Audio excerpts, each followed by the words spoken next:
आज के जो विषय में हम जो जानेंगे वो सबसे महत्वपूर्ण है हमारे फेफड़ों के बारे में। तो ये लंग्स की जो एक आउटर डायग्राम है, वो लंग्स एक्चुअल में दोस्तों ये इस प्रकार से दिखता है। ओके, तो ये इसका एक आउटर कट है, यानी ये दोनों तरफ में रहता है। ये जो है रिब्स है, ये है रिब्स है ना, इस प्रकार के ये रिब्स रहते हैं। और इसके अंदर नंबर ऑफ जो है वो वेन्स एंड कैपिलरीज रहती है, जिसमें ब्लड इम्प्योर भी आता है, प्योर भी आता है। यानी यहाँ पर हम लेंगे ऑक्सीजन। जब हम श्वास लेते हैं तो श्वास लेते हैं तो कहाँ से श्वास ले रहे हैं हम? ये एटमॉस्फेयर से आ रहा है। ओके, तो एटमॉस्फेयर में कितना पॉल्यूशन होता है दोस्तों, ये सभी आप सभी इससे ज्ञात है। इसलिए एक हमने कहा है, एक कहावत क्या है कि 100 दवा और एक शुद्ध हवा। यानी सुबह की जो मॉर्निंग वॉक जो बोलते हैं सब लोग, क्यों कहा जाता है? क्योंकि उस समय एयर की जो पॉल्यूशन की जो क्षमता रहती है वो बहुत कम हो जाती है। यानी उस समय थोड़ा सा प्योर फॉर्म में एयर मिलता है हमको, ऑक्सीजन मिलता है, ये हम मानते हैं। अब ऑक्सीजन जब एयर ले रहे हैं तो ऑक्सीजन भी आ रहा है, और जब हम एक्सेल कर रहे हैं तो कार्बन डाइऑक्साइड जा रहा है। ये सभी लोगों को मालूम है।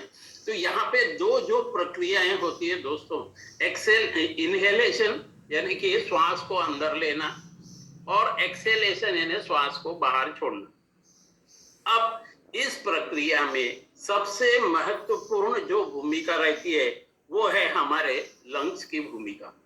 इस लंग्स में ये जो रिब्स है, यहाँ पर देखिए, ये यहाँ से ट्रैकिया, ये ट्रैकिया से जाता हुआ ये लंग्स के इतने डिफरेंट, यहाँ पर दो बॉल्स रहते, ये कवर्ड रहता है, यहाँ पर बोन्स है, ये बोन्स से कवर्ड रहता है क्योंकि ये डेलिकेट रहता है।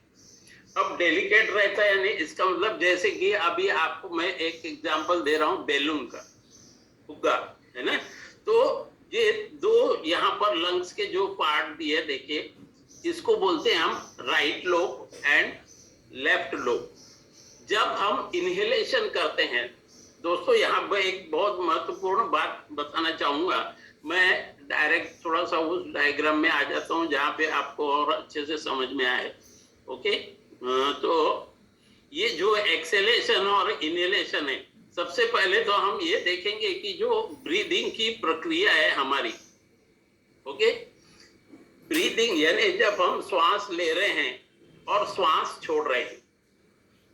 श्वास जब ले रहे हैं तो केवल ऑक्सीजन हमारे नसिका में से नहीं आ रहा, ऑक्सीजन के साथ में कई और भी बैक्टीरिया है, वायरसेस है, विषैले जो है पदार्थ, वो भी हमारे नाक में आ रहे। लेकिन हमारी ये जो नेसल कैविटीज है, इस नेसल कैविटी के अंदर में हमारे हेयर्स और म्यूकस रहता है। ओके, ये म्यूकस यानी एक चिपचिपा पदार्थ हमारे नेसल में रहता है।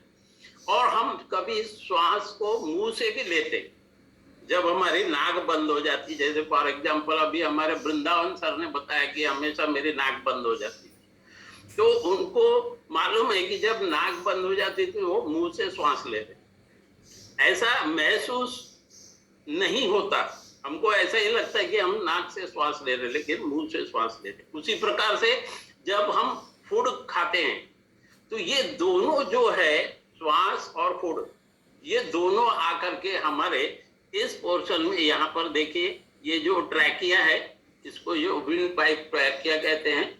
यहाँ पर एक दोनों का कोअगुलेशन होता है, दोनों का मिलाप होता है। किसका? जो भोजन ग्रहण कर रहे हैं और श्वास लेने की प्रक्रिया। इसलिए दोस्तों कभी कभी आपको ठसका जो लगता है खाते खाते, तो आप बोलते हैं कि हमको किसी ने याद किया होगा। वो याद नहीं है, याद तो करते होंगे, वो ठीक है, लेकिन एक्चुअल क्या हो रहा है कि वो श्वास नलिका और जो अन्न नलिका है वो दोनों एक साथ ओपन होती है। कभी कभी हमको जब ठसका लगता है तो हमारे नाक से पानी निकलता, बराबर है, आंखों से पानी आने लगता है। तो ये प्रक्रिया क्यों होती है? क्योंकि इसके बीच में ये यहाँ पर एक ऐसा यहाँ पर डायफ्राम रहता है दोस्तों, जो ओपन एंड क्लोज होते रहते हैं। तो जब श्वास भी